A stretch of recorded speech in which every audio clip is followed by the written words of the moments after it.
He's the type of person that definitely leaves an impression. When you first meet him, you're very aware of his presence. He walks into a room, everybody knows that he's there. Just be around him long enough and something interesting will happen. Here's Jimmy!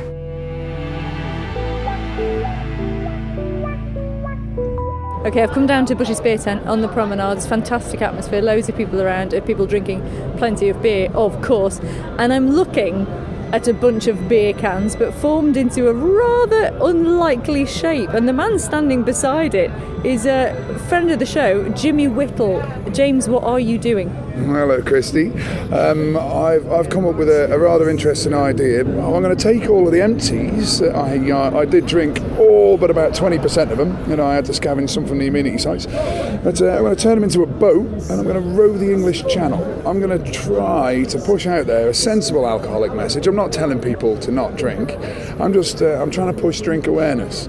It is a little bit bonkers.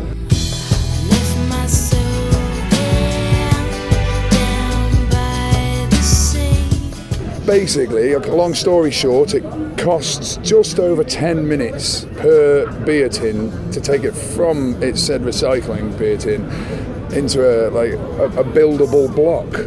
And it's completely and totally buoyant, pretty rigid. All of them are filled with foam. They're plugged so each and every one of them can even get pierced and it will still float. In fact, by the time I finish this, it's going to be such a well-engineered vessel that I'm probably going to be struggling with too much buoyancy as opposed to will it or will it not float, because I'm a building ninja.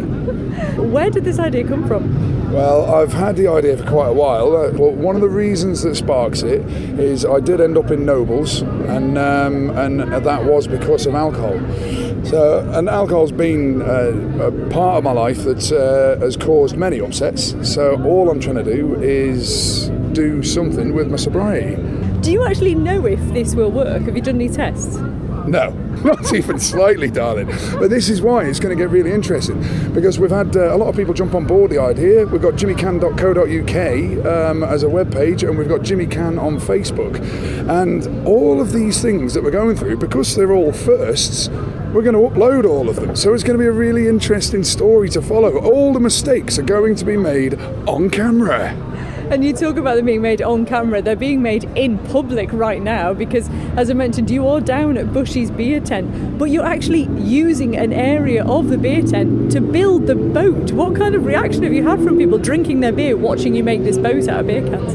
80% brilliant, 20% can't tell you on the radio. It is a really daft, interesting, tenacious idea to come down to the busiest pub on the Isle of Man to push a drink awareness message. But generally speaking, it's nothing but a positive message. People can relate to what's going on, and all in all, it is actually a really good response, and you wouldn't quite expect it to be so awesome in a pub. And how did the actual landlord respond to this? Because obviously you're sort of dissuading people from drinking by putting this message out.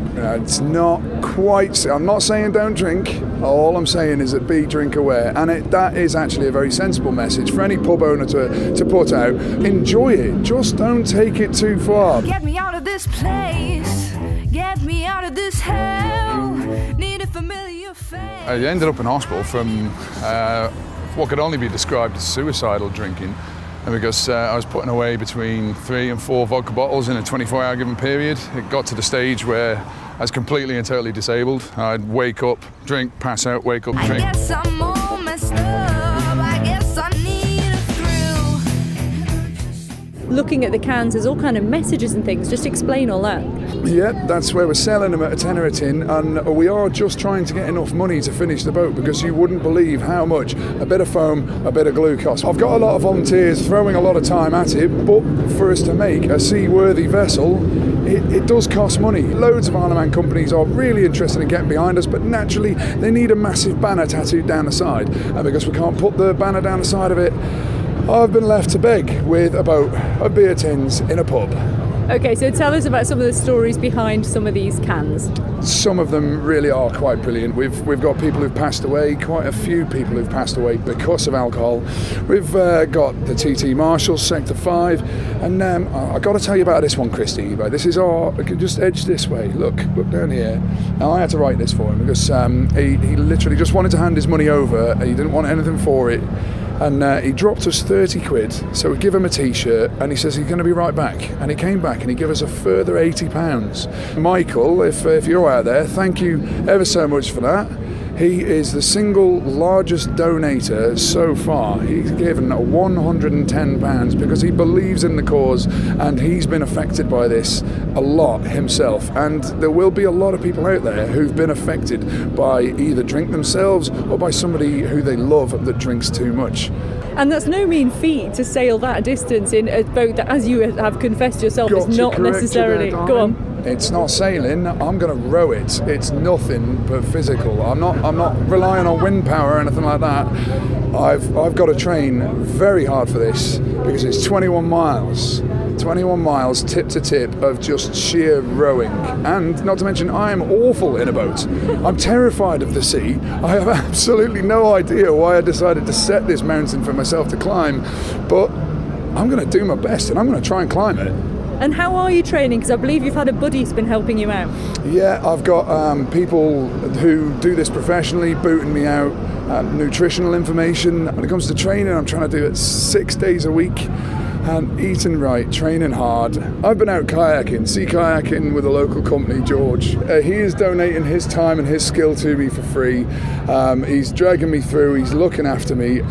So when is this going to happen? I'm looking for the weather windows, late August, early September. I'm going to be praying for calm, but let's face it, it's the English Channel. George turned around to me and he said, "Oh, James, it's never calm. You're going to come across some swell." And how long will it take? Oh no, that's a question I've been asked a lot. And that's where I turn around to people and say, has anybody ever made a boat out of beer tins to try to row across the channel? What is the wind direction? What is the tide direction? Are we on floods? Are we on ebbs? Is it a 6-knot wind? Is it 10, 12, 14, gusting 48? I've got no idea. This is why people should follow it, because we're just making it up as we go along, and all of these trials and tribulations are going to be uploaded so that people can watch what happens. Eventually, when we finally get to sea trials, we'll have a better guess, but it's still only going to be an educated guess. And you mentioned yourself, obviously one of the reasons you're doing this is because you have struggled yourself with alcohol, and I wonder where you're at the moment with that. You're sober at the moment, aren't you? I'm sober since the 26th of the 3rd, 17. I have absolutely no desire to go towards it whatsoever.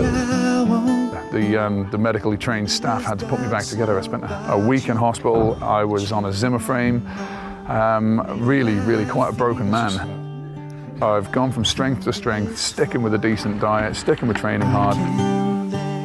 And a lot of it's to try and prove that to people that, like, even if you really are right at the very bottom of that bottle with failing organs and you're ready to give up, you don't have to. You can stand up and do whatever you want.